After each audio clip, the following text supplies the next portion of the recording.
पिछले कुछ दिनों से ईरान और दक्षिण कोरिया के बीच चूहे बिल्ली का खेल खेला जा रहा है। दक्षिण कोरिया की ईंट का जवाब ईरान पत्थर से दे रहा है। कुछ दिन पहले ही ईरान सरकार ने दावा किया था कि दक्षिण कोरिया ने उसकी संपत्ति जब्त की है। अब ईरान ने इस पर नहले पे दहला मारा है। दरअसल ईरानी रेवोल्यूशनरी गार्ड के सैनिकों ने दक्षिण कोरियाई टैंकर पर चढ़कर जबरन उसे ईरान की ओर ले जाने का प्रयास किया है। देखिए हमारी ये रिपोर्ट। ईरानी रेवोल्यूशनरी गार्ड के सैनिक एक दक्षिण कोरियाई टैंकर पर जबरन चढ़ गए और जहाज का मार्ग बदलने के लिए मजबूर कर उसे ईरान की ओर ले गए। जहाज का मालिकाना हक रखने वाली कंपनी ने मंगलवार को इस बात की जानकारी दी। ईरान के परमाणु कार्यक्रम को लेकर पश्चिमी देशों के साथ तेहरान के बढ़ते तनाव के बीच ये घटना हुई है। सोमवार को एमटी हानकुक चेमी पर की गई इस सैन्य कार्रवाई के लिए ईरान ने ये स्पष्टीकरण दिया है कि उसने फारस की खाड़ी और होर्मुज के जल क्षेत्र में प्रदूषण फैलने से रोकने के लिए ये कदम उठाया है।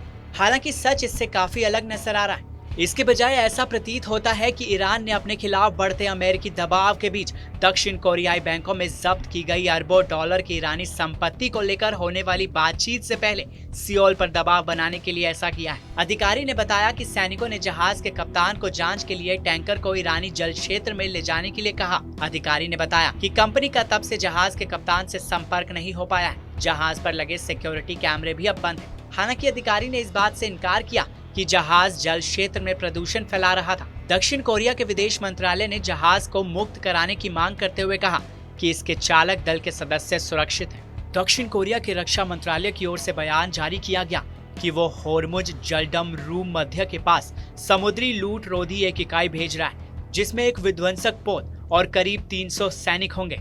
अमेरिकी विदेश विभाग ने भी टैंकर को फौरन छोड़ने की मांग की है। साथ ही ये भी आरोप लगाया है कि प्रतिबंधों के दबाव को कम कराने के लिए ईरान फारस की खाड़ी में नौवहन अधिकारों और स्वतंत्रता को खतरा पैदा कर रहा है। गौरतलब है, पिछले साल भी ईरान ने इसी तरह से एक ब्रिटिश तेल टैंकर पर कब्जा कर लिया था और उसे महीनों तक अपने पास रोक कर रखा था।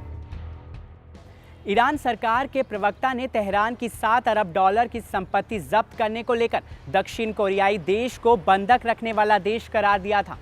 अब इस घटना के बाद तो ये साफ पता चलता है कि ईरान भी उसी दलदल में अपने पैर डाल चुका है जिसमें उसने दक्षिण कोरिया के होने की बात कही थी। इस मामले को लेकर आपकी राय क्या है? कमेंट सेक्शन में हमें जरूर बताएं। साथ ही देश और दुनिया की तमाम बड़ी खबरों के लिए सब्सक्राइब करें TV9 भारतवर्ष।